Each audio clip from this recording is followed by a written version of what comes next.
Okay, thank you. So today's topic is price and volume relationship, and it's very important topic. Uh, Traders, they pay attention to the price and forget about the volume. So volume needs to be constantly evaluated. No, besides the price, price is the movement. Those moving up 10 cents, 20 cents, 30 cents, etc. So different ways of evaluating the price, but then the volume needs to be evaluated simultaneously. So I do that all the time during the day, throughout the day, at the end of the day. I come to know as soon as the market starts, I know about the volume after 15 minutes. So I give a gap of 15 minutes and then I start evaluating the volumes of my open positions and any position I'm trying to open a new position. So I will explain to you. This is a just a 1 hour, maybe 1.5 hour session, but volume is a big topic. It can go on for several days. So this is just a brief of price and volume, but I'll try to explain to you as much as I can in this session on price and volume. So what are we going to cover? So there are 12 topics right now and on your screen in front of you. So I'll tell you, or we ask questions to us that is volume relevant, and what is price volume analysis? What is downtrend cycle? What is uptrend cycle? And then what is inside and outside? So I'll explain to you, very briefly that there is something outside on a bar, uh, the volume, and then there is something called inside. So inside analysis, so dissecting the bar for the volume with respect to time. So we watch price and volume. Some traders do watch volume. So you can watch price and volume, but then when you can dissect the volume in terms of not only the price, but with respect to time. And then we need to figure it out if there is an anomaly going on or it's a confirmation of a trend. So anomaly or confirmation of a trend. So we need to keep an eye on that. What is revealed? So by dissecting the inside bar of on a chart, it's telling us something. So what is being revealed and what is hidden? Volume analysis is an art or a science. So systematically, if you go about doing certain things in a systematic way by applying the formula, or you have a method, then it's a science. Otherwise, it's a subjective, it's an art. Perfections, there are some perfection and there's some consistency needed.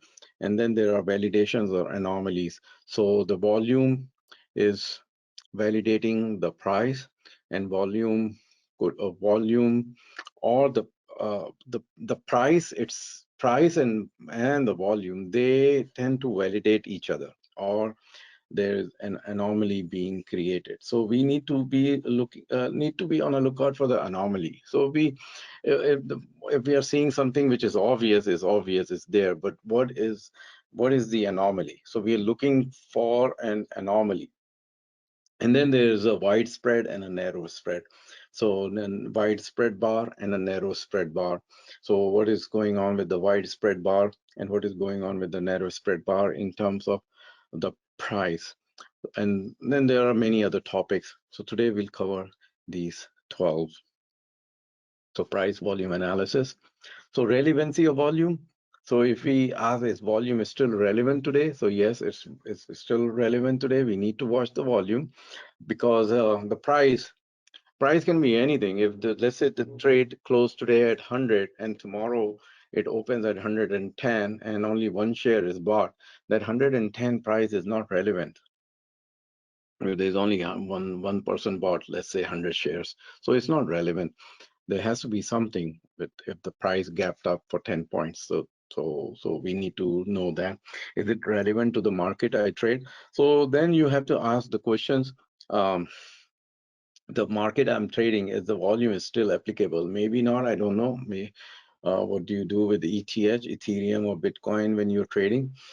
I don't trade Bitcoin or Ethereum, so I don't know, but maybe you know if it's relevant or not. So you need to ask question, is it relevant to the market I trade? Maybe some market is illiquid, very illiquid. So maybe the volume is not relevant, but in terms of stocks and options, the volume is relevant.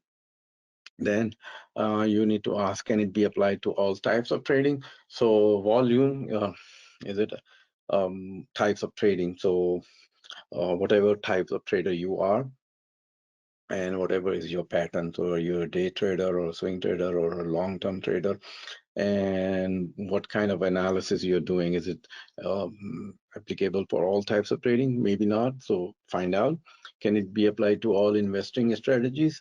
So maybe you don't need the volume in all kinds of investing strategies.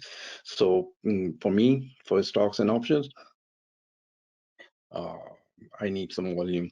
And if I'm investing somewhere, if I'm investing on a fractional basis, some real estate investment, so I see how many other investors are there. Am I the only one bidding or interested in this real estate deal? If there are others, let's say total could be 20 and 20 investors, and I'm the only one bidding or showing interest. So something is telling me that I may be wrong, because there is a wisdom in the crowd, a wisdom of the crowd.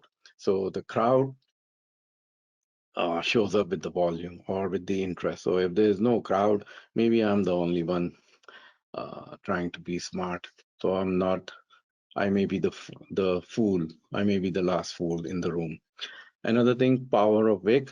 So I'll explain to you what is wick if you don't know. And then we need to pay attention to the wick, because the wick on the bar tells us the story, whether it's at the bottom or at the top. And then another question we need to ask, why stop at price analysis? So traders just look at the so this is the first question we need to ask. Why we need to stop at price analysis? Just look at the price and not look at the volume. So we need to look at both price and the volume. So price could be the first signal to you in front of you, and then the volume. We need to remind ourselves, what is the volume? So price is there, but where's the volume? So price and volume analysis go hand in hand. If we just analyze price and don't pay attention to the volume, we are only looking at the half picture, maybe less than half, and then we tend to fail. So volume is important. So volume all tells us volume maximum. Reading the volume correctly in a position we are in maximize, give us more profit. So if you're in a trade and then the earning came up a positive, and the volume it's moving, let's say it's a CRM or Roku or Airbnb, and it's moving, and then you have a proper way of analyzing the volume. Price is moving up and the volume is increasing, and the volume is increasing at every bar. Whether the time segment, it could be 15-minute time segment, it could be 30-minute time segment. So if the volume is increasing for each as the time is flying by, 5-minute segment or 15-minute, then it's a confirmation, and the price is also moving up, then that's a confirmation that something positive is going on, and you need to hold that position for a little longer. But if the price is only moving and the volume is not there, something is not right, or the volume is falling as the times segment, as the time is passing by. So paying attention to the volume, especially if we are in the trade, plays a role, positive role. It helps us increase our profit. So we don't stop at price analysis. We need to remind ourselves that we need to pay attention to the volume. So paying attention to the volume, whatever method you have, in the beginning, any method is a manual method for me. So I do all I can to remind myself that, okay, out of 20 tasks I'm doing, this is also one of the tasks. But as the time goes by, then I say, okay, this is the 20 tasks. How can I do that? This is so important. Something I need to do to automate this, or something, some way of making my life easier. So if you ask the question, how can I make my life easier watching the volume when I'm trading? So ask this question. and maybe you come up with the answer. So there is always an answer for every problem. So price volume analysis. The price volume analysis is universal. It can be applied to stocks, options, forex, futures. Once you get the method of analyzing the volume, then you can apply in a stocks, options, forex, and futures. Whatever you're trading, you're applying the volume. Even if you're doing some other kinds of investment, so get in the habit of analyzing the volume. Analysis of price along with volume is supreme way of trading. So this is a supreme way of trading when you analyze the volume.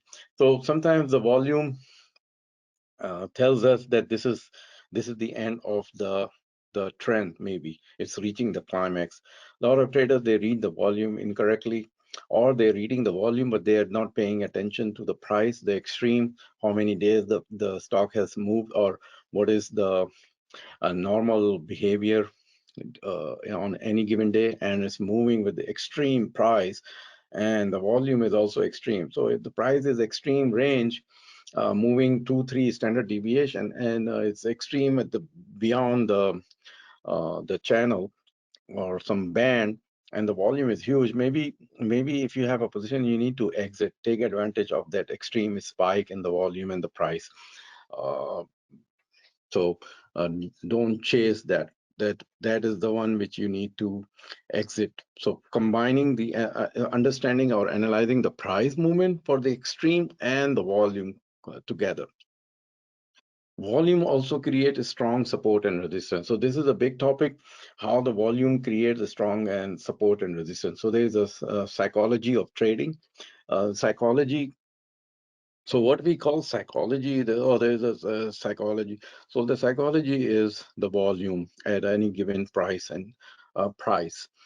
So if there are a lot of buyers at a particular price and there's a lot of volume, the psychology is there are a lot of buyers there. So that's the psychology. So if the stock breaks that support and the volume was huge at that price, when the market reaches back to the support level, the psychology tells us that all the those who are holding that position at that price, they will want to liquidate their position. So that is the psychology. So if there was a strong volume at any price and that price broke, that creates a lot of strong resistance. So that's what it is. Volume creates a strong support and resistance. So when the support and resistance is being broken or being established, we need to know the volume also, and how recent that support and resistance was, and how many times the support and resistance was attempted and broken. So anything 3 or more times creates one more indication. So support and resistance has several variables.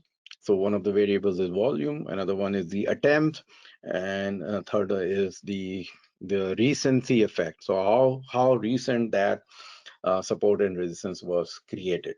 So the volume plays a big role. Volume and then the number of attempts. That creates a strong support and resistance. So if there was a high volume at the top of the trend, then that's the top for now. So we need to pay attention where the volume is forming. So in other words, if we are reading the volume, and if we fail to understand that this could be the top of the trend, we get caught in the trend. If the high volume at the bottom of the trend, we get caught holding short position, or we get caught holding the puts. So and then the puts starts to lose money. So whatever gain we had, let's say we bought the put yesterday, and today the market tanked. That market tanked, and there was a huge volume. So you got it right yesterday, and there was a huge volume today. Then volume is helping, and the market is moving down. But then we have to analyze that, are we reaching the bottom? Because if we are reaching the bottom, then tomorrow that market can go on the side, and then you wonder why the volume is so huge and it tanked, and now what's going on? It just is stuck. It's not moving any further because everybody exited from the same door. Everybody exited, and there was nobody left to sell. So Also, volume analysis can be applied to any time frame. So if you are analyzing the volume, so the volume can be applied to any time frame, meaning you can apply the volume on a monthly basis, see the monthly bar. You can apply on a weekly basis. The volume should be increasing if you're buying. And then most important, the volume for that day.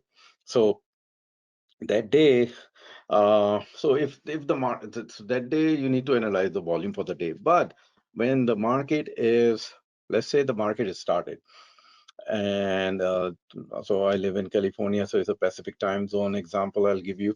So 6:30 market starts, 6:30 Pacific time. So from 6:30 and it's like 6:45, 15 minutes gone by. So I start to analyze the volume on a 15-minute time interval. That's my starting uh, time frame, to a minimum time frame for the volume. So 15-minute, on a 15-minute bar, I start to analyze the time, and then the 30 minutes. So 7 o'clock, I analyze the time, and then 7:30. So six. So this is my way of doing things. 6:30 market starts. I don't know in 5 minutes what will happen. It doesn't give me any indication. At least 15 minutes. So 15-minute wait. 6:45, the market um, have done something for 15 minutes. So something is going on. Then I look at the volume. So there's something called relative volume. So you can analyze, come up with the method of analyzing the relative volume, which means that during this 15-minute, when the market started at 6:30, 6:45 gone by, 15 minutes of volume, what is telling me? It's showing me high volume, but the high volume, is it really high? Um, um, So if it's showing you 2 million volume and you think, okay, 2 volume is a high volume, but if that stock trades 30 million or 25 million, maybe the 2 million volume is not good. So maybe you can come up with the formula saying, okay, on average, on any given day, based on the 10-day volume or 30-day average volume, the market trades certain number of shares on average, and on any given 15-minute time period, it should, by this time, by 6:45 p.m. or by 7:30 or by 8 o'clock, this should be the volume, and it's trading at this volume. So there is a discrepancy going on with the volume. So maybe it's telling you something, that there are a lot of buyers, there's a lot of activities in that time frame. So volume analysis can be applied to any time frame. So I start with 15-minute analysis. I look at it from get-go. When something I see it, I look at the volume, but it's not reliable. So I look for at least 15 minutes and then 30 minutes increment. So 15 to 30, and then every 30 minutes, I look at the volume. So not only that, then I look at the data of the past 10 day. So I look at the past 10 day of average volume. What is the average volume? And I'm looking at average volume is, let's say, 3 million. And so far it has, let's say average volume is 4 million and it's trading at 2 million. So I know it's 50% of the volume has already been covered, and only 2 hours gone by. So in 2 hours, 50% of the volume is there. And what else is going on in terms of price, etc. So volume analysis can be applied to any time frame. So come up with the systematic way of analyzing the volume for each time frame, whatever is your time frame, and whatever way or whatever trader you are, is called day, swing, long term. It's applicable to all time frame. So volume is very important. Volume is relative. So volume is relative. So right now, if the market opens at 6:45 and is trading at only let's say 400,000 shares, so maybe that symbol only trades 800,000 shares on any given day. So 800,000 shares on any given day, and it's already trading at 400,000. So there's a high volume, 50% of the volume. But then you need to ask, okay, it's trading at 50% volume, but what time has gone by during the day? If there's only 5 minutes left to the market and it's trading only 50% of the normal volume, then the volume is very low. But then volume is low, maybe it's good for you. Why? Because you have a long position and that position is going down. So when you have a long position and that position is going down, and the volume is only 400,000, the normal volume is 800,000, then that's a good news for you. The volume was low, so that's a good news. But whereas if you have a put short position and the stock is going down, but the volume is little low, then that's a bad news for you. So all volume is relative, what else is going on and what you're trying to accomplish. So everything is relative. However, volume is a very powerful indicator, and price without volume is meaningless. So if we just pay attention to the price and don't pay attention to the volume, then we are just I do look at, I'm a price, so you can say I'm a price trader. I look at the price action, but then I take help from the volume also. So price along with the volume give you some meaningful result. And then besides price and volume, then time is also the key component. So price and volume and the time. So time is, if you look at any bar, or any bar, any candle.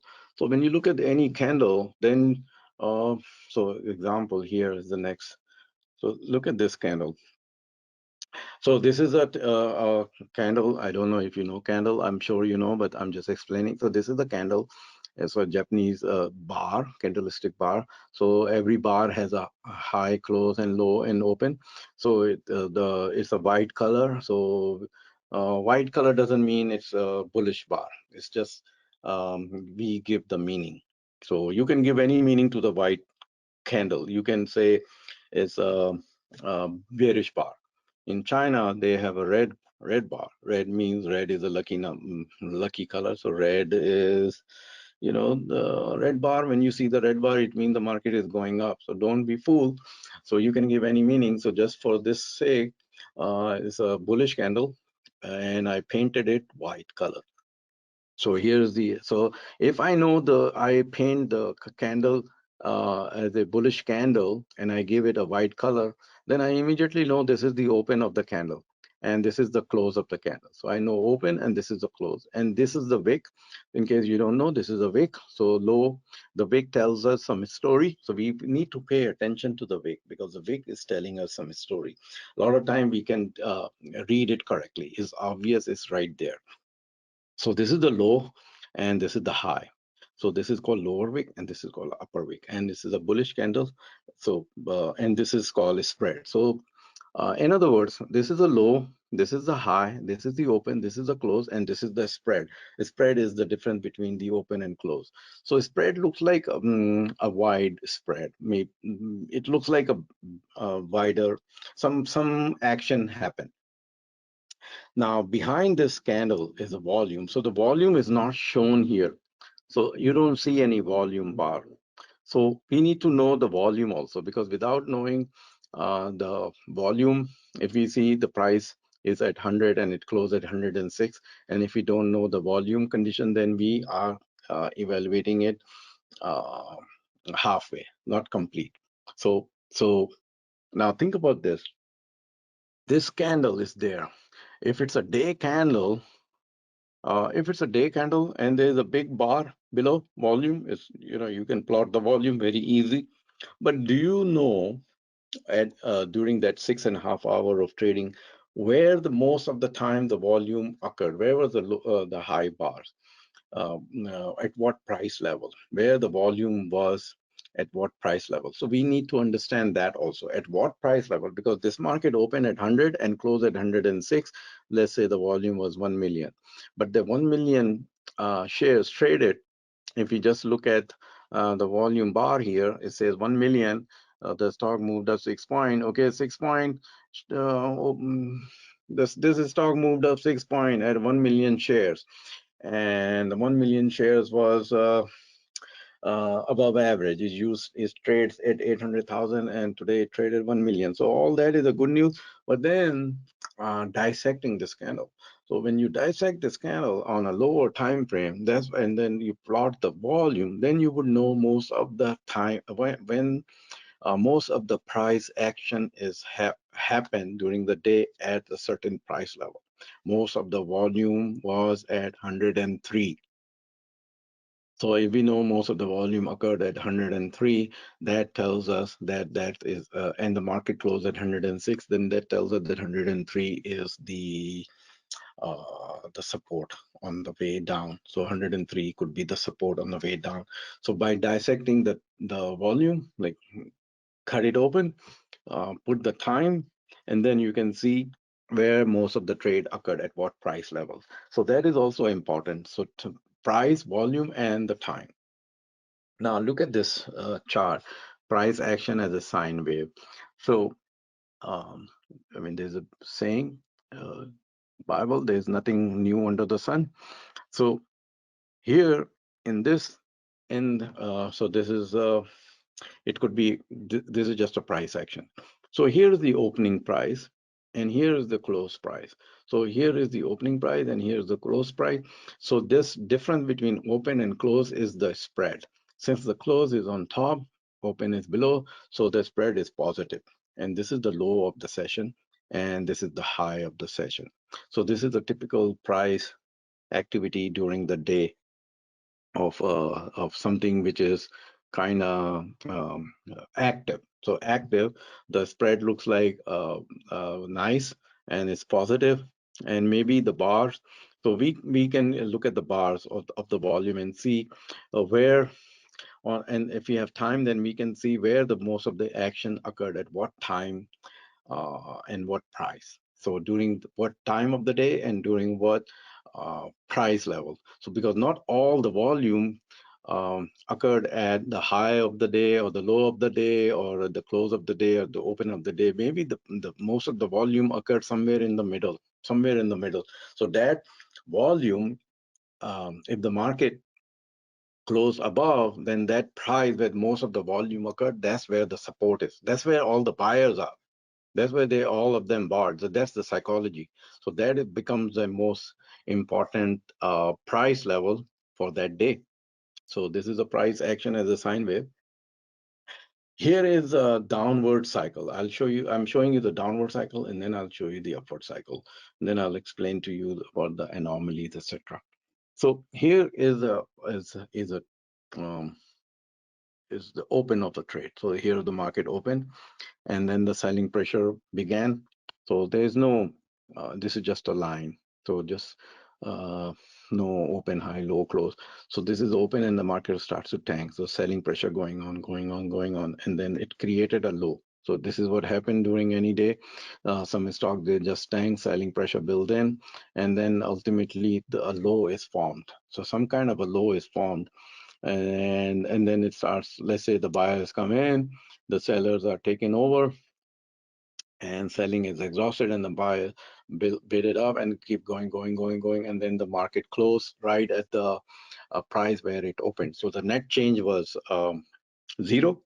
So net change was zero. Now we need to know what, if we're looking at this, we cannot figure it out what actually happened. So this is the open, this is, there was a selling pressure, the wick was created, the lower wick on the candle, the low was formed, and then the sellers got exhausted, and the buyers built up, and then the market closed upward. So we need to dissect this bar, daily bar, in terms of whether there were more buyers or more sellers. So where the volume occurred during the day, was it occurring on the upward side or was it occurring on the downward side? So we need to we need to look at from that angle also, that where the buyers were and where the sellers were, at what, where the most of the volume occurred, or where the majority of the volume was occurring. Was it occurring on the buying side or on the selling when the market was going down? If the volume, if there is an intraday low, let's say, and then we convert it into a candle, and we are, let's say, very good at understanding the candle pattern, whatever the candle pattern is. And we are very good at looking at the whole landscape. We are good in technical analysis. We look at the previous support and resistance, and then we are good in analyzing the volume and dissecting the candle. Then we can come to some kind of a conclusion that this could be the bottom. This looks like a bottom, and the bottom is formed, and now the market wants to go higher. And some kind of a retest level, we can figure it out by looking on the left side, and figuring out where else if the market suddenly reverses. So it fakes us out. The market have a tendency to fake us out. The market next day can start to go down. But so this is the first low, should not be violated. But there could be a low below the low. So what else is there? Where is the buffer? So there is a support below the support. So where is that cushion? And how wide is the cushion?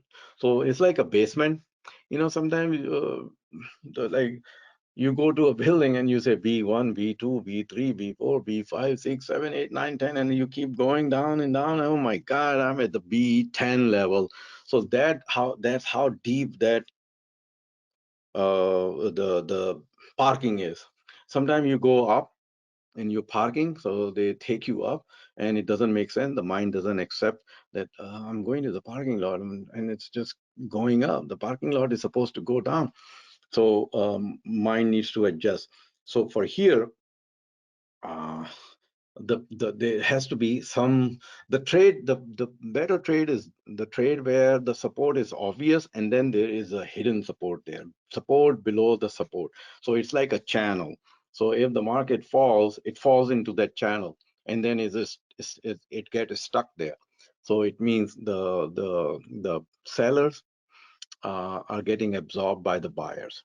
So if we can identify a channel below this low, then it's a good trade. So the market can fake us out. Next day it can go down, but suddenly it stops in that channel. So this low was there, but there's another low created nearby, and then the market takes off. So understanding this downward cycle and then dissecting the candle in terms of time and volume is important. So where the volume occurred, did it occur on the right hand side, or did it occur at the left hand side? So try to figure it out where the volume was, at the buy side or the sell side. So in this chart, the previous chart I showed you, the complete reversal in market sentiment. So what happened? There was a complete reversal in the market sentiment. You see the long, it happens a lot of time. I guess snow is showing like that. So there's a fast and furious. A profit can be made in terms of options if you catch these reversals. You need to be a little aggressive. So it's a aggressive uh, side of the trading. When the low is formed and you understand it correctly, then and if you establish a long position, you are considered a aggressive trader. Because if you're not aggressive, you would and you're conservative, you would wait for further confirmation, like 1 or 2 day of confirmation, and then you will enter in the trade. So you're conservative. But if you're aggressive, it depends on your aggressiveness. If you're the ultimate definition of aggressive, you will go all in on the long side and you'll pile up. But the stop, you need to then honor your stop, that this is the low. So traders do that. Or you can one of the other strategy is you dip in a little bit, so 1 or 2 contract, knowing that this could be the low. So you initiate and then you add more. So when you're adding more, you are adding away from the risk, because this is the risk level somewhere here. You're adding away from the risk, and your average cost is getting higher and higher. But then you have some other confirmation, so some more conviction. So if you in adding more to the upper side, you're getting more and more conviction. So that is very important. You're getting more and more convicted, not convicted, sorry, conviction that the market is indeed, your reading is indeed correct. And doesn't matter how confident we are, there is always a risk. So the study is done that when a trader is a fully confident, like 100%, that's the trade where he has a high chance of losing money when we are overconfident. So dissecting the volume at the time level. So complete reversal in market sentiment, selling pressure overwhelmed by buying pressure in this scenario. Sentiment on the close of the bar is bullish. So when the market opens and it tanks at a big volume and then it closes and then you see the net change equals 0, that tells you the sentiment has changed to the upside. Similarly, the sentiment to the downside is established when the market gaps up big time and then it closes either at net change sorry, the net change equal to zero, the market close at the net change zero, or even it closed at the lower level, negative. So the market was up huge, 15 point. And then by the time the market close, it's showing net change of $1, $2. That is a complete reversal. That is a big reversal. So the sentiment was negative. So the sentiment on the close of the bar is bullish, but the picture is not complete. So this picture which I showed you is not complete. And why the picture is not complete? Because you can say, hey, what is the volume there? I don't see the volume bar. And I don't know where the volume occurred. I need more information. I need the time bar and I need the volume bar. So I can see during this time interval at this price level, this is where the volume occurred. So did it occur at the buying side or at the selling side? And the lower wick, so you need to keep an eye on the lower wick, which is here, the lower wick. The also the spread. So if the spread is wider between the open and the low, so the spread between the open and the low was wide, then there was something positive with this market in terms of to the upside, and very negative in terms of downside if there is a big spread between the open and the low. The reason is it's not easy for the market, which was tanking from, let's say, from 100 to 90, and then it went all the way from 90 to, and it closed back to 100. There's a 10-point gap between the open and the low. So there's a lot of buying must have happened to overwhelm the sellers. So it doesn't take one or two shares to, or 100 or 10, 100,000 shares to reverse the sentiment. It takes a lot of buying power to completely reverse the sentiment, and especially if the spread is wide between open and low. So if the spread is wide between open and low, and there was a huge volume, and we can dissect the volume on a time scale basis and see that most of the volume occurred on the buy side when the market was moving up, it tells us that this market has changed. The sentiment is now to the positive side. So this is what is being revealed, but this chart doesn't show you complete picture.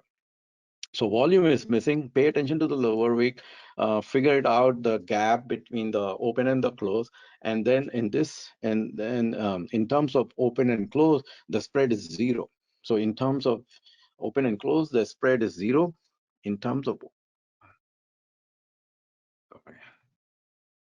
So in terms of open and close, the spread is zero. But in terms of open and low, the spread is huge. So if the spread between open and low is huge and the volume is huge on the buying side, it takes a lot of effort for the market to go back up. So all of this needs to be paid attention. So volume unknown inside of the candle. So what is inside of the candle and outside? Volume. Yeah. So I may have mistyped. So what I'm saying here, if we look at the volume bar right here, just put the volume. If you just put the volume, then you may not know. If you just put the volume bar on a daily chart, let's say this is a daily, you see one bar like this. If you see one bar here and you put the 1 million volume, and this is a daily bar, you don't know much. You say, yeah, open and close was very wide. The market did move up, but the volume is 1 million. But then you have to ask, what is the average volume? So you have to look at the average volume. So you can see it on any platform, trading platform. So you see the volume. But then in order to completely dissect, you have to go into the time level and figure it out, the time level volume. So where time and price. So during what time and at what price most of the volume occurred between the open and high or between open and close. So dissecting the inside of the candle. So that's what it means, inside. So picture and relationship.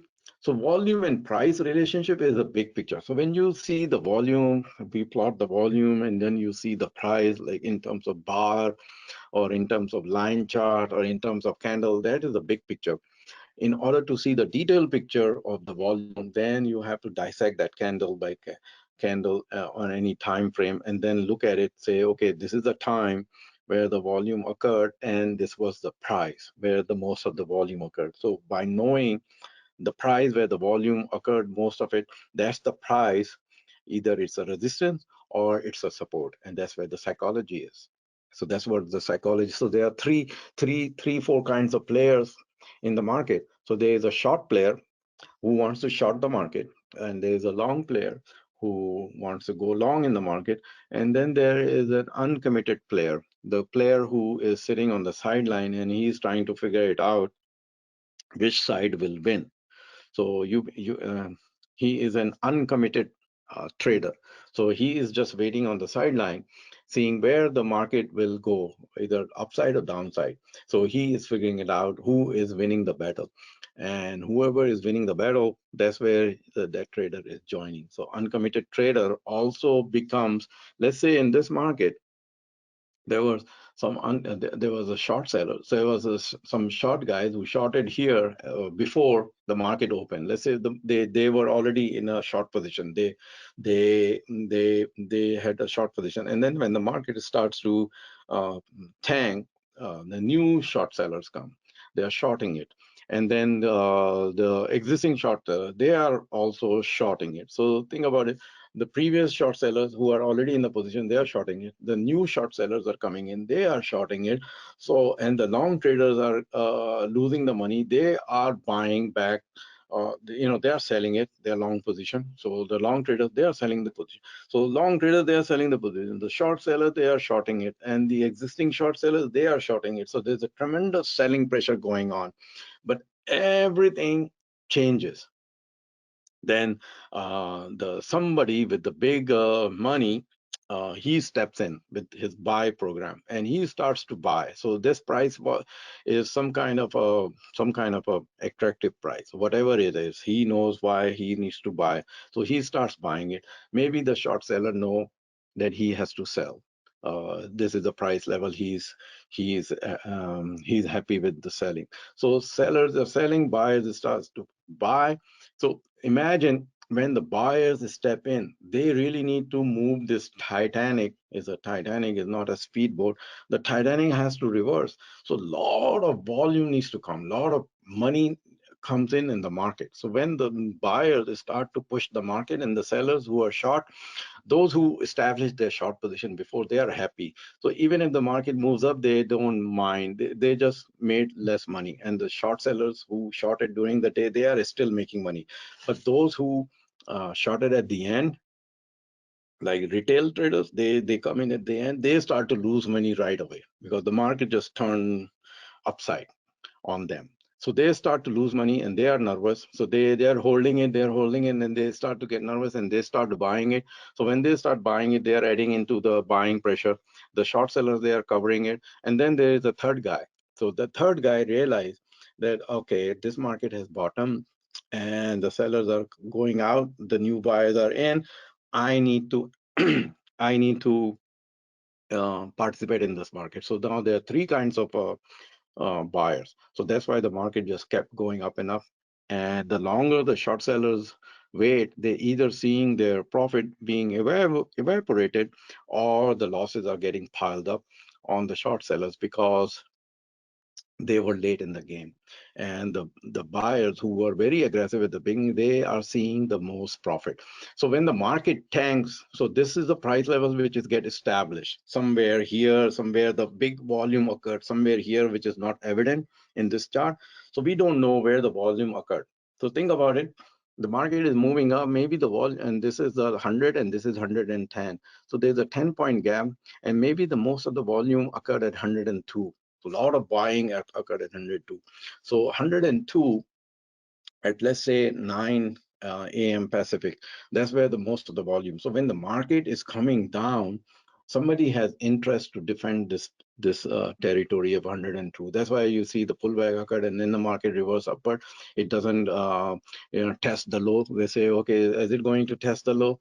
No, maybe 102 was the ultimate where the most of the buying occurred. So 102 was the very attractive price. So those who were not in a position, those buyers who were not in the position, and they are regretting it, that I am not in the position and I must get in. And if market reverses 102, I will get in. So when that market comes back to 102, not even 100, they come and they buy. So buying on top of buying. So that's what the phenomena is. So volume and time relationship is a detailed picture. Now, if we reverse the chart, the chart I showed you, it's the same chart, just reverse it. So it's the other side of the coin. Here's the open. So the market starts to move up, boom, boom, boom, boom. It just keep going up. Early morning, you see the market goes up and up and up, and the buying pressure builds in, and then it creates some kind of a high, and then something happened, and there are no more buyers, and then it just market just tank, and then it closed at the price where it opened. So when the net change is zero, the wick is high, buyers got exhausted. Now we need to evaluate that, okay, where were the most of the volume occurred? Is it on the buy side or on the sell side? And at what time interval? So during the day, and at what price? Where was the most of the volume? So we need to understand that where, at what price the most of the volume occurred, and at what time of the day. That's where the buyers are sitting. So we need to open a dissect. When I was little, not very little, like I was in a 6, 7 grade, they gave us a frog. They say, okay, go to this well in the school. There was a well, and we need to go and then catch the frog and bring it up, and then put it on the table and dissect. I hated it. So, dissect the frog. So it's the same way. You put that candle on the top of the table and you just dissect it and say, okay, I know now this is the time of the day where the most of the volume occurred, and this is the price. So sometimes you see the stock just moved up and then it dies on us. It just doesn't want to move. It just sits there, and then the little candles are forming. If you look at the 5-minute chart, a little candles form. That's what happened on CRM on aftermarket when CRM gapped up. So most of the it gapped up from boom, boom, boom, it just kept going, and 80, 184 gapped up, 185, then 190, 193, 190, 70, and then it just died.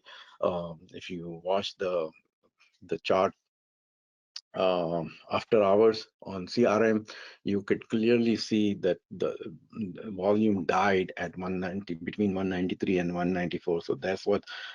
So I said, okay, the volume died between 193 and 194. So during next day, it should move above 194, and it did not.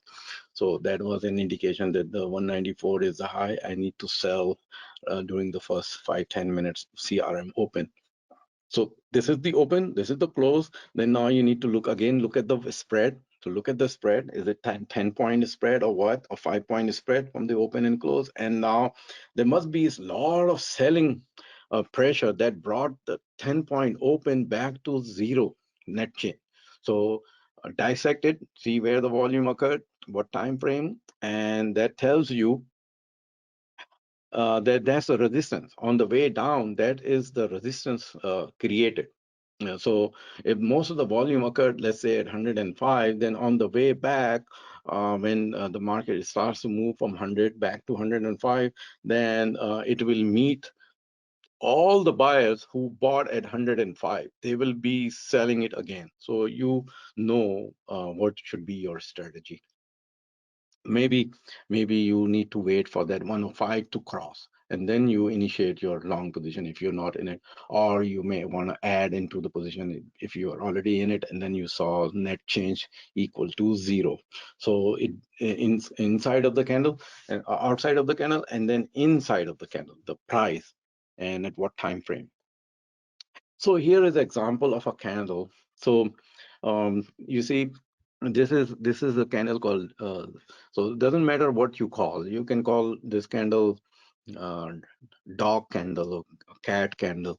So they call it dragonfly. So just think, because it came from Japan. So if anything come from Japan, China, they call it dragon. So this is a dragonfly candle. So this is the open. It's like a This also looks like a hammer, but it's a special hammer, so it's called dragonfly. So here's the open. No, this is the open here. So this is the open right here, and this is the close. So, so if this is open and this is close, and this is the low of the candle, and there's no high. High is equal to open and close. So when the high and equal open and close, so nothing happened. The market just open here and close here, same price. And there's not a penny went above the open price. So if the market opened at 100, it closed at 100. It didn't go at 100 and 100, even 101 cents. So you can say that. But it did tank, went to $90. Let's say this low is $90. So if you're looking at the day bar, how do you know that where the buying was and where the selling was and what happened during the day? The market tanked and then moved up, then tanked, then moved up a little bit, then tanked, and then moved up. If you're looking at the daily bar, then you don't know about it. So you need to dissect it on an intraday level. So you have to dissect it on an intraday level. Then you can clearly see that this was the move in the price level. So on a time frame, if you dissect it on a 15-minute bar, then you can see 15 by 15-minute or 30-minute or hourly basis that this was happening. The market opened it here and it immediately tanked. Like 5 minutes into the market, it tanked, and then from then onward, for some reason it just tanked at the open. It opened at 100 and it tanked at 90, and then onward is it starts to move up. So then this low has more meaning, that it hit 90 and immediately the market starts to move up and there was a buying volume. So all of that was a buying volume. There was good volume. But if the market systematically tanked, selling went on during the first half of the day, and then it starts to move up, then the buyers and sellers are in a neutral position. So you cannot, you don't know what should be your strategy if you're not in the position. So what would be your strategy if you don't know? Then you would wait for a confirmation for this trend to materialize to the upside. Your bias is to the upside. By looking at the candle, your bias is to the upside. At the end of the day, we're looking at this one, we say our bias is to the upside. Why? Because the market opened here and made a low, tremendous low, and then closed at the upper side. So my bias is to the upside, to the upside. And why my bias is upside? Because the sentiment has changed. It went to the low and then it closed at, even though the change is net zero, the sentiment is to the positive side. And this whole area, so this whole area is the resistance level. So this whole support level. So this whole area is a support level, is a demand level. Why? Because when I dissected this candle on a time frame, 15-minute or 30-minute, and then I can see the volume bar, and then I see the time, the most of the action, it occurred on the buying side, and it tells me this candle is the bullish candle. The sentiment has changed. Now the next day, so it depends on what happened next day. Next day the market can start to move up suddenly. That's the 100% confirmation. Maybe I buy this market right before the, if I'm watching this market before the market close, 5 minutes before the market close, and the market is doing here, I would initiate some position here on this kind of bar, knowing that this is a positive bar for me. So as long as this whole low is, this is my risk here. So this is the demand area. So market can come down next day. Let's say today is Monday and I initiate a position near the market close, and then the market moved up. So it's fine. I add more. So that's a double confirmation. But if the market goes down, let's say gap down or is trading, so I have a very high conviction that the market will trade in this zone, in this demand zone, because this is a demand zone on the right side. On the left side is a selling zone, but it was overtaken. The sellers were here, but it was overtaken. The market was overtaken, and I can see clearly on my price and time bar. So my conviction is based on this bar that this is a positive market, and I should be establishing long position. And if I have a short position, and if I did not take advantage of this drop, then I'm unlucky. I did not pay attention.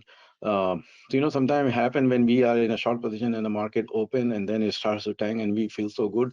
We beat our chest and say, "Oh, look at me, how champion I am!" And then we get relaxed, take our dog for a walk, and then when we come back and we see the market here, now we gave back all the profit, and then you miss out all your profit in the short. And maybe you missing out also on your long. If you're aggressive trader, maybe you figure it out that this you're not initiating here, you're initiating somewhere in the middle of the process of for this candle formation, when the candle is not even complete. Based on your analysis and experience, you know that this candle will fall at the end of the day. This is what's you're anticipating, that this is the way the market will end here at the positive note. So you initiating right here at the middle of the day somewhere by looking at the intraday level chart. So this is the day chart, so you know this is the day chart is forming, but you're looking at the intraday chart and then you are positive that by initiating your position you will be you are gaining, you have some edge over other traders who are not initiating or not participating or not initiating or not taking any position. So you have an edge if you can figure it out based on the intraday chart. So this is a dragonfly candle closing at the top. The volume was huge on the way up. So dissect candle on a 15-minute chart interval. I will teach you another presentation I'll give you based on the 13-minute time interval. So you can fine tune it to 13 minutes. So there are 390 minutes in a day. So fine tune it to 13 minutes, 26 minutes, 39 minutes. So you get even bar, because 15-minute doesn't give you, so 15-minute doesn't end 15, then 30. 30 doesn't roll to 390 or other bars. So make it 13 minutes and you may get the conviction. So this is a downward to up downtrend to uptrend. Here is the flip side. So uptrend to downtrend. So the market open here, it and it closed at the same price. There's no low. There's no low. It opened at 100, it closed at 100, and it went during the day. It made a high of 110. So you don't know, by looking at this on a daily time frame, you don't know what happened. You just know that it opened at 100, closed at 100, it went to 110. Oh my God, I was in such a big profit, now it's back to zero. So, but, and then you don't know what happened during the day. Is it genuine move to the downside? Is it a false move? What is the strength? I need to dissect this candle. So when you dissect the candle, and then you need to figure it out at what price level most of the activity occur, where is the volume. So don't ignore the volume. Volume completes the picture. So this picture doesn't have a volume and it doesn't have a time and doesn't have a price.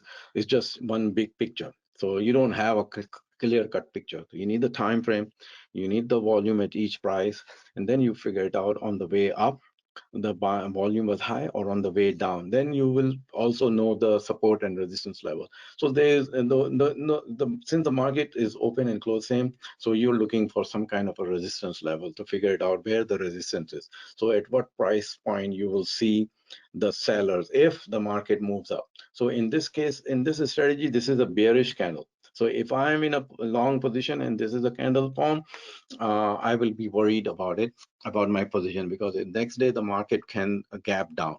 If the market gaps down, there's immediate sell signal. If the market creates this, this is gravestone um, doji. This is like a gravestone. So if the market gaps down, there's an immediate sell signal. And I'm expecting the market to come to its senses and start trading in this zone.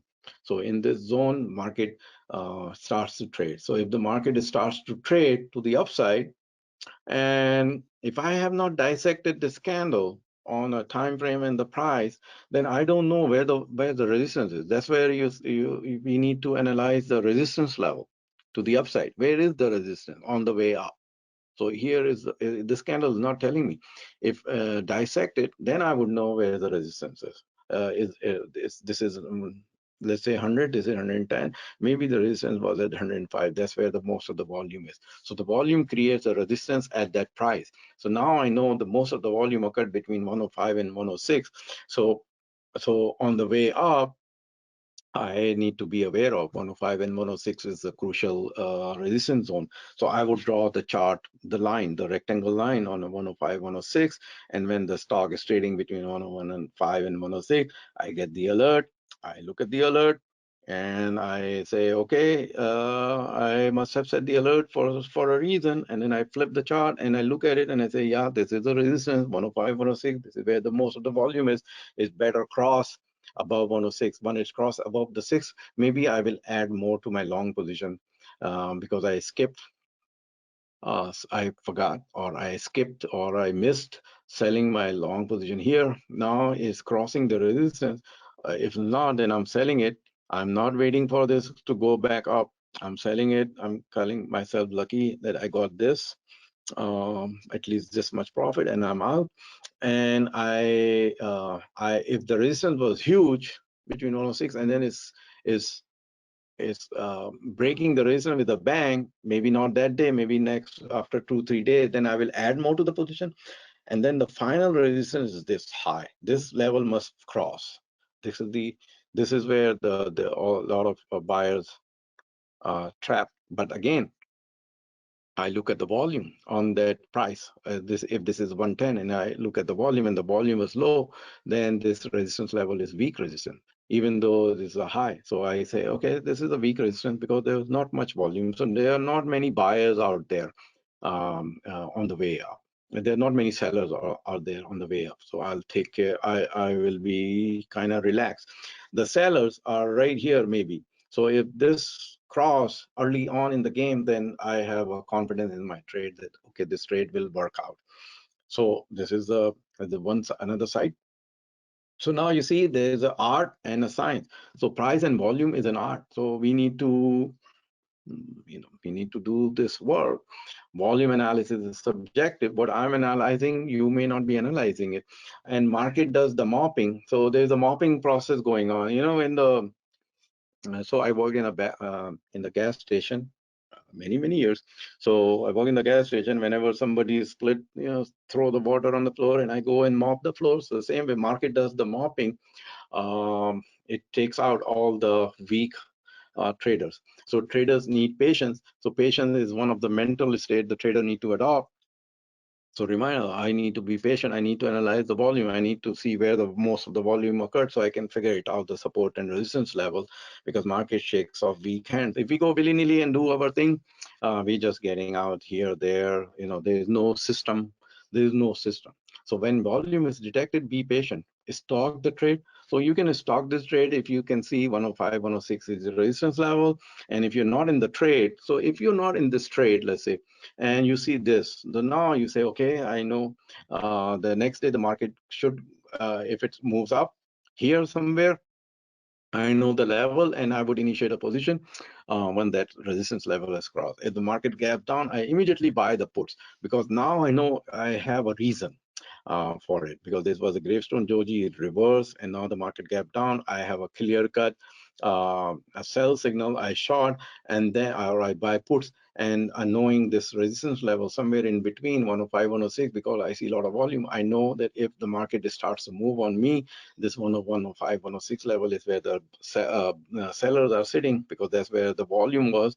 So that would be my stop. Above that, if it crosses, then I would be stopped out from my short position.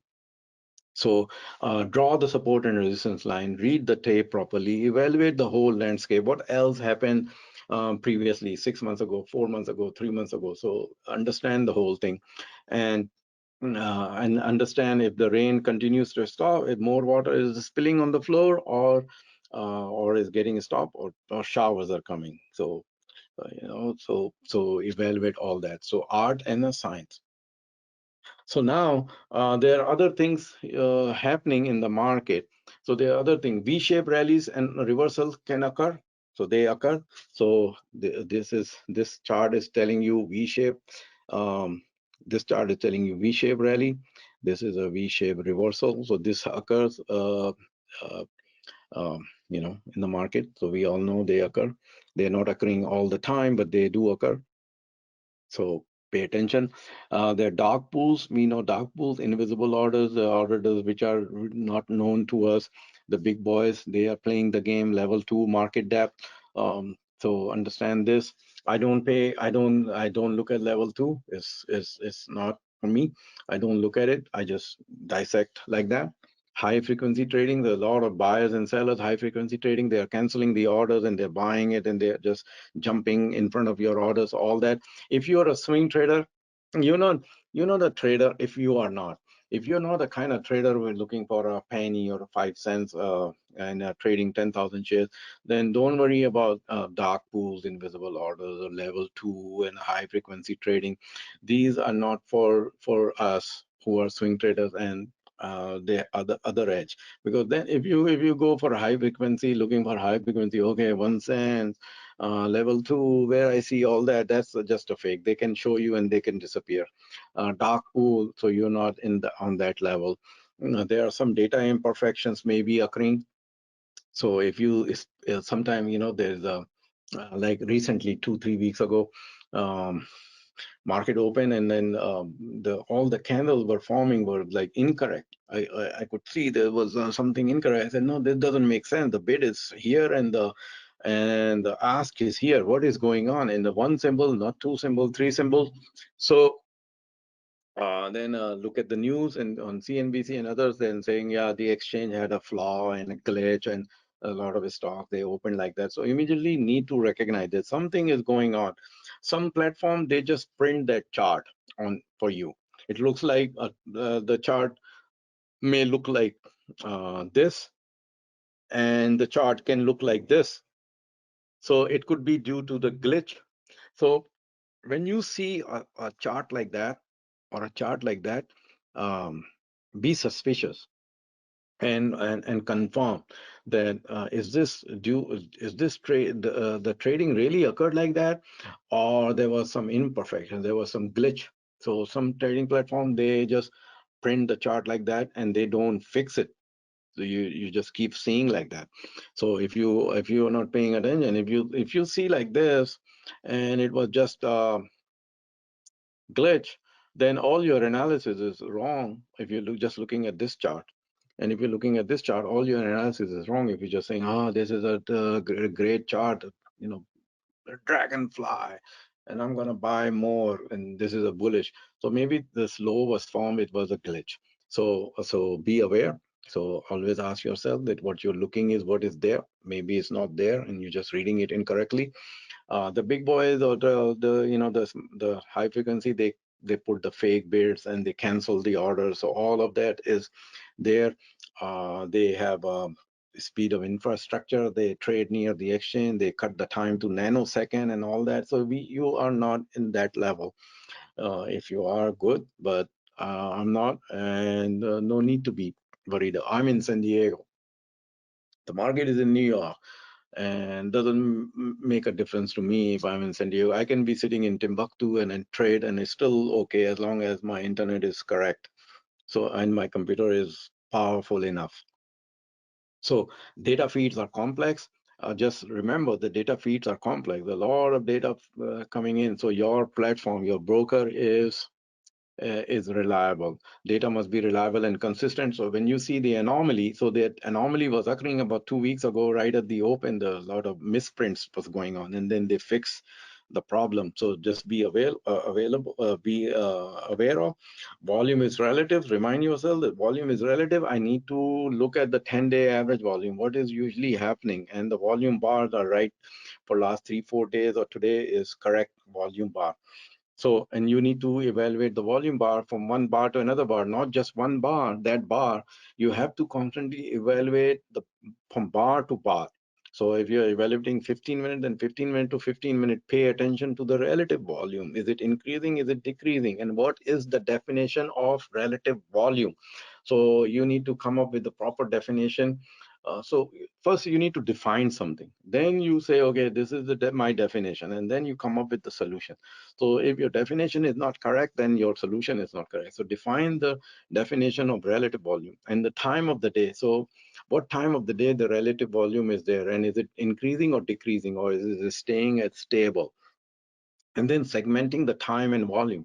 So I do all. So what I'm teaching you here, I do all that in my trading. I segment the time and volume. I get so I have done a lot of programming.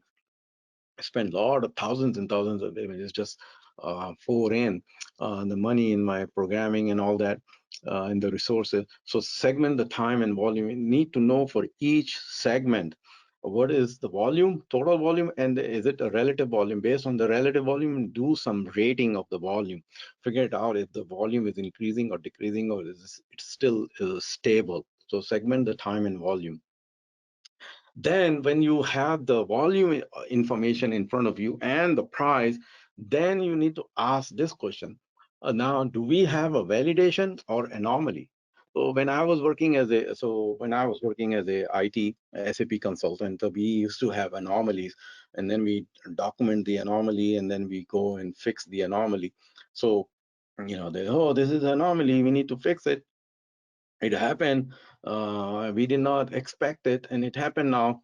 And then, okay, this is a validation, this is what we're thinking, and this is it's validating. So you ask yourself, is it validating my belief, or is there is an anomaly going on? So you have a belief, and then it's either getting validated, or your belief have anomaly. So when you look at the price, then you say, is this price getting validated or not? And how you're validating it? Through the volume. So volume coming in, if volume is not coming in and the price is moving up, I'll show you the chart next to slide. I'll show you two charts. So if the volume is there and the price is also there, then maybe the volume is validating the price, or maybe something else is happening, and so there's an anomaly. So anomaly is occurring. And not only that, then you have to have a full landscape picture observation, the whole landscape. You have a weekly chart, you have a monthly chart. So you look cursor, little bit, spend like 30 seconds on a volume chart, remind yourself on a monthly chart, hey, 30-second time spent on a monthly chart. 2 minutes, I need to evaluate the weekly chart. Then I go look at the daily chart. Then I need to dissect intraday chart. And I don't forget to validate the price with the volume. So all these reminders, you can put it in front of you. So anomaly occurring or not, full landscape observation, and then combine the volume and the price that tells you the truth. So you can call yourself, I am a truth seeker. I seek the truth. So the truth will come out when you have a process of validating the price with the volume. So here's a chart. If you look at this bar, if you look at the bar, this is let's say this is the bar of any chart, and here's a big gap up, or even if it's not a gap up, it's a big white candle. Here's the open, here's a close, and here's the upper wick and the lower wick. So this looks like a wide bar, wide, WID, wide bar, and it's a white bar. So it's a bullish bar. The spread is wide. So now we need to plot the volume. So we have either the 10-day average volume or a 30-day average volume, whatever is your volume, you take the average. So either take a simple average volume or exponential average volume. So I do the analysis on a simple average. I also have exponential average volume on my chart. 10-day exponential, 10-day simple average, relative volume, dissecting the candles, evaluating the price action with the volume. So when I look at it, I say, okay, this bar is white, and this is a bullish bar, and the volume is above average. So if I'm plotting this average line and I see the above average volume, so I say the volume is validating this price action. So the volume is high. Maybe I'm rating the volume. So uh, I have a method of evaluating the volume, and I give the rating. I say, okay, this volume is high. So its volume is rating validating the price. So when the volume is validating the price and I already have a position or I intend to open a new position, it gives me some comfort. So I'm looking for some comfort, whether I need to hold this position or fold it. So maybe I'm evaluating some kind of a resistance above. So when this bar, let's say this bar, this market gapped up and there is a resistance above. So I'm looking at this resistance on top based on the previous price action, and I'm looking at this volume and I'm holding this position. So I flip my chart on a shorter time frame, 5 minute, 13 minute, 26 minute, 39 minute, etc. And then uh, I'm I am expecting that this, because the volume is high and the price action is good, even though there's a little pullback here, I expect during the rest of the day the market will hit this resistance level, and this is where my sell orders are set.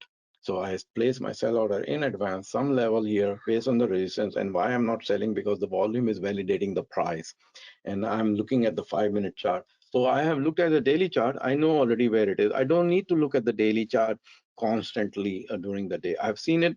I memorize it. I know exactly. Even if I'm driving, let's say if I have to go out, I memorize all these because I see every day. I memorize. I put it. I don't have to memorize all those 40 positions. I memorize only 10. I say these are the 10 positions I memorize. If I'm driving, I can even see on my iPhone where the price are and what is happening. I can just pull over to the some exit, and I can, if I have to go out, I don't go out if I have a position like this where a lot of money is at stake, and my members' money is at stake. But if I have to, let's say at the 12 o'clock, my sell order is here. I know the volume was huge, and my sell order is here. It's going to hit the target, and I can watch the chart on my iPhone also. So doing the homework before helps. My sell order is set. The volume is confirming the price action. So there is no anomaly here, because it takes a great effort to move the Titanic. It's a rocket ship. So there's a lot of power needed to launch this rocket ship. So the volume is huge and the rocket ship is there. So a lot of propulsion, lot of driving force for this rocket to go further into the space. Now, so the conclusion is the effect is in proportion to the effort. The more effort we do, the more result we get. So the price move is genuine in that chart we saw. The price is not manipulated. So the prices get manipulated. The price, the volume could be low or volume is high, but the price is not there. So all this is a manipulation by the big boys. So when the volume is in accordance with the price action, then there's a very little chance of manipulation. So volume is validating the price. Market is bullish, but we have to be suspicious and looking for anomaly. So when I'm looking at this chart, I'm suspicious. I'm looking for anomaly, and anomaly is not there. Then I'm getting confirmed that my target will hit somewhere above. I have more money to be made, or I can initiate this trade. Maybe this trade is from the congestion zone. So the market was going down for a while and it's trading on the sideways, and suddenly it gapped up. So think about it. Um, and on this chart, you're just looking at one candle. You don't know on the landscape where this candle is appearing. It could be appearing on the top of the trend. It could be appearing at the beginning of a trend from the congestion zone. If it's appearing at the beginning of a trend and this is a gap up candle and there's a volume huge, so then you know there's a brand new catalyst. CEO has come, or FDA has approved the drug, or they are closing down the market in China, or they're selling their plant in Germany, whatever it is. Something positive is happening and the volume is validating it, and I'm either initiate the trade or I hold the trade, or I can even add more to my position. So all this is going on in my head. I need to add more to the position, I'm adding to the position, or I need to hold this position for a few more days because the volume is there. So a lot of decision can be made by observing the volume. So price move is genuine, price is not manipulated, volume is validating the price, market is bullish, I'm suspicious. Yes, I need to be suspicious all the time in trading, thinking what the other guy is thinking. Well, there is you're trading against millions of traders out there. Some traders have the same opinion as you have, and some traders have opposite view. So that's why we have a market. So think about that. Okay, the guy who is on the other side, he's shorting it. Why he's shorting it? So look for anomaly.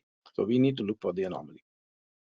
Now, if there is a candle like this, a narrow spread with a low volume, so this is telling us some story. So, what is story? The volume was low, but the spread is also mm, not wide. So understand, and this is understandable. The price difference between the open and the close, or the open and the high, is narrow, but so is the volume. So this candle is there's no anomaly here. This is a right candle, right, expected, because the volume is validating the price. The volume is below average, but the price is also below average. It's a little candle. It's at least it's a white candle. It could be a black candle, which tells us the price has gone down, but it doesn't mean it's bearish. If it's a black candle, imagine this is a black candle where the open is higher than the close, but so we say, okay, this is a black candle is bearish, the market is close negative, but look at the volume. The volume is low also, so we don't need to worry about uh, our long position, because the volume was low, candle was low, smaller. And if the candle is smaller and the volume is low, we don't need to worry about it. We may not enter in this trade, initiate a new trade, because the volume is low, the candle is low. Maybe we don't initiate a trade. Again, it depends on the full landscape.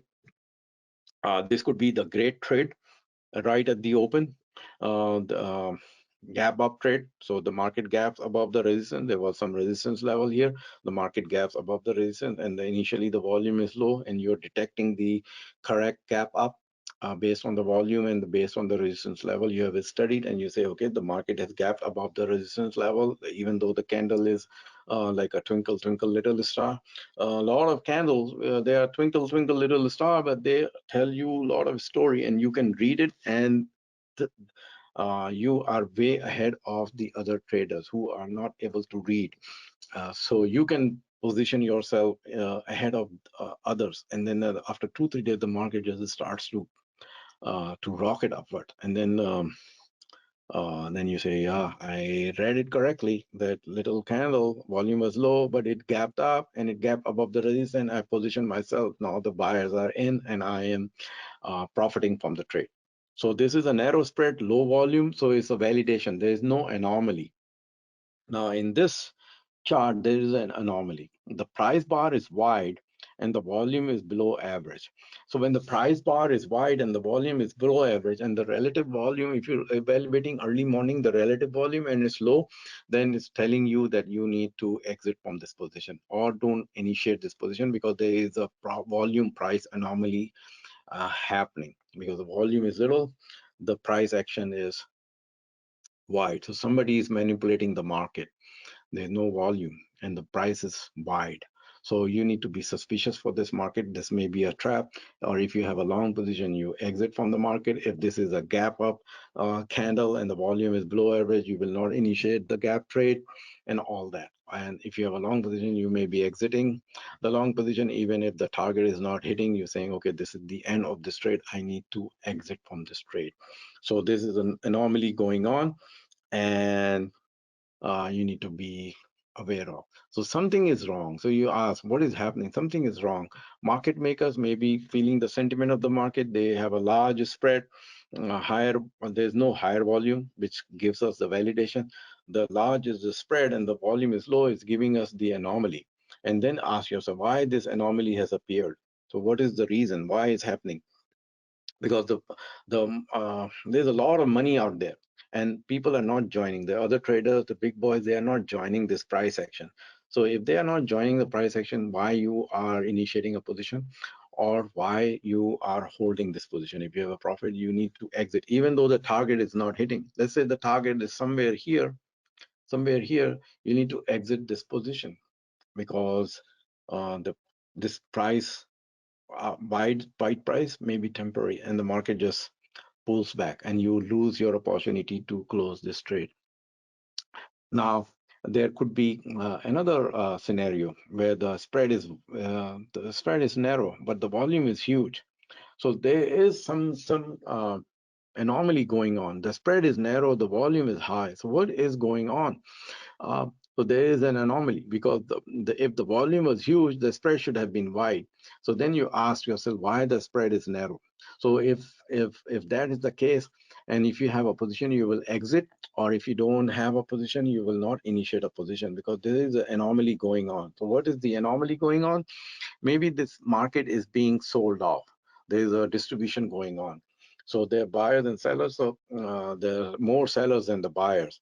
So uh, the sellers are selling. The sellers are selling. Something is going on. Volume is, so this is an anomaly, especially if this candle appears at the top of the trend. The trend was already there for a while, and suddenly this candle appeared and the volume was huge. So if there is such, then uh, exit from the trade. Um, so so again, then everything is relative. So relative.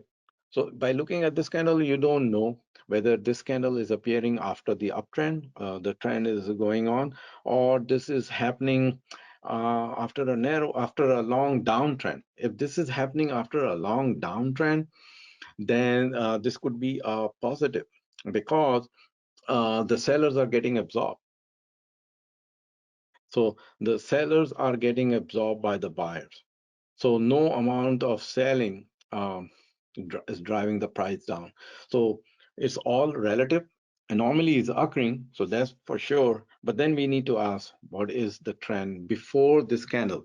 If the trend is a downtrend before this candle, so this is a bullish sign because the volume is huge and the candle is wide. It doesn't matter if it could be black. So let's say it's white, and this is happening after downtrend. So all the selling pressure is being absorbed. The market is not going down. So everything is getting absorbed. The sellers are getting absorbed by the buyers. So buyers are saying, give me what you have. I will take it. So they cannot, the sellers cannot drive the price down. The buyers keep buying it at the same price, a little spread. So after the downtrend, but if this is happening after an uptrend, then no matter what, the prices are not moving up because they are getting sold. Other traders are selling it. The big boys are selling it. So if the narrow spread and the volume is huge and the uptrend is going on, then this is a sell sign. If the downtrend is happening, volume is huge and the narrow spread, this is a sign of a buy signal. So this is a buy signal is happening. If you're not confirmed with this, then just wait for a day or so for the confirmation to come. So some kind of a confirmation you should have. You should have some kind of a evidence criteria, some evidence. So what is your evidence? You need to pull out that evidence. So you say, okay, I need to look at this. This is my evidence. So figure it out, that evidence, and then initiate the trade next day. So price and volume anomaly, the potential trap. When the price and volume anomaly occurs, it could be a potential trap or it could be your opportunity to buy. So battle by the big boys to hold the market. Top of a bullish trend. So if the anomaly is occurring at the top of a bullish trend, it's a sell signal. If the anomaly is occurring at the bottom of a bearish trend, it's a buy signal. Further effort does not result in higher prices. So in the previous chart, the lot of volume, but it's not going, the prices are not going up, all the prices are not going down. If the price is not going down after a downtrend, it tells you that the sellers are getting absorbed by the buyers. The sellers cannot drive the prices low because they are buyers. And if it's happening after an uptrend, so imagine a car moving up the icy hill road.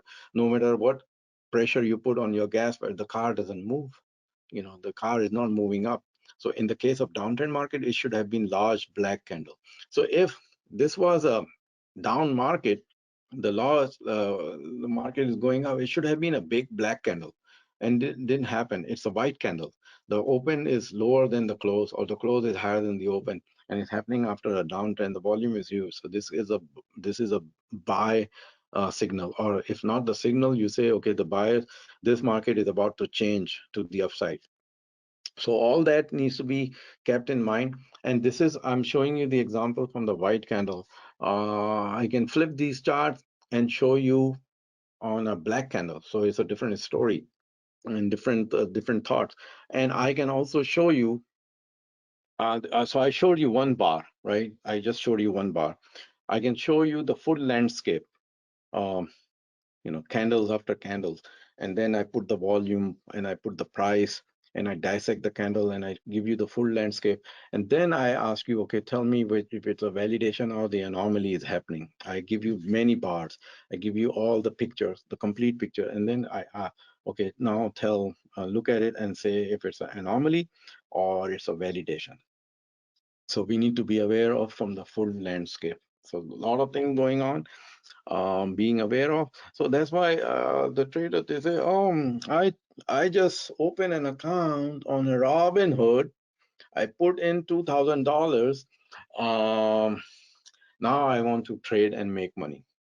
So go ahead, trade and trade from Robinhood and make money while you're doing your job on a Robinhood. So this concludes today's session. This was the last slide. And let me see if you have a question which I can answer.